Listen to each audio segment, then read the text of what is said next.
జగన్ పర్యటనపై పల్నాడు ఎస్పీ శ్రీనివాసరావు కీలక వ్యాఖ్యలు చేశారు. జగన్ పల్నాడు పర్యటనకు ఆంక్షలతో కూడినటువంటి అనుమతులు ఇవ్వగా ఆంక్షల పూర్తి విరుద్ధంగా కార్యక్రమం జరిగిందని ఎస్పీ తెలిపారు. పోలీసులపై ప్రజాప్రతినిధులు అభ్యంతరకరమైనటువంటి వ్యాఖ్యలు చేశారని అన్నారు. ట్రాఫిక్ సమస్యలు కూడా తీవ్రంగా ఏర్పడ్డాయని, ప్రజాప్రతినిధులు సైతం వారి అనుచరులతో తిరిగారని పేర్కొన్నారు.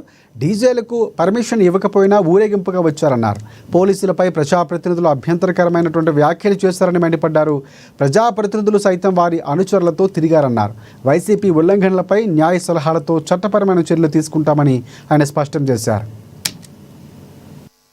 పాళ్ళ గ్రామంలో కొర్లకుంట నాగమల్లేశ్వరరావు గారి విగ్రహ ఆవిష్కరణకు ఫార్మర్ చీఫ్ మినిస్టర్ గారు అటెండ్ అవ్వడం జరిగింది.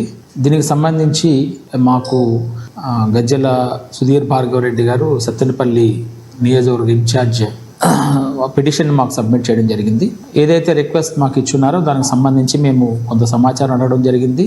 ఆ సమాచారాన్ని మాకు ఇవ్వకపోవడం వలన అక్కడ ఉన్నటువంటి సెక్యూరిటీ కన్సర్న్స్ దృష్ట్యా and safety of the protective ఆలోచించి మేము కాన్వాయ్ ఏదైతే సెక్యూరిటీ కాన్వాయ్ ఉందో సెక్యూరిటీ కాన్వాయ్ అది కాకుండా ఎక్స్ట్రా 3 వెహికల్స్ మరియు ఒక 100 మెంబర్స్కి అక్కడ ఆ విగ్రహావిష్కరణ చేసుకోవడానికి గాను పర్మిషన్ ఇవ్వడం జరిగింది. ఈ క్రమంలో ఎటువంటి ట్రాఫిక్ నియమాల ఉల్లంఘన కానీ లేదా ప్రజలకి ఎటువంటి అసౌకర్యం కలగకూడదని చెప్పడం జరిగింది. ఎటువంటి శాంతి భద్రతలకు విఘాతం కలగకుండా ఉండాలని చెప్పి కూడా సూచించడం జరిగింది. అయితే దానికి విరుద్ధంగా దీనికి సంబంధించి మేము కొంతమందికి ఎవరెవరైతే ఈ మొబిలైజేషన్ అది చేస్తున్నారో వాళ్ళకి నోటీసులు కూడా మేము సర్వ్ చేయడం జరిగింది. మీరు ఎక్కువగా ఈ మొబిలైజేషన్ చేస్తే ఈ ప్రోగ్రామ్ అన్నెసరీగా ప్రజాశాంతికి విఘాతం కలిగిస్తుందని కూడా చెప్పడం జరిగింది.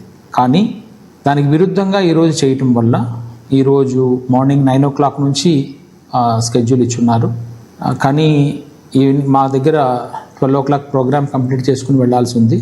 కానీ 13:35 అవర్స్కి మా లిమిట్స్లోకి ఎంటర్ అవ్వడం జరిగింది.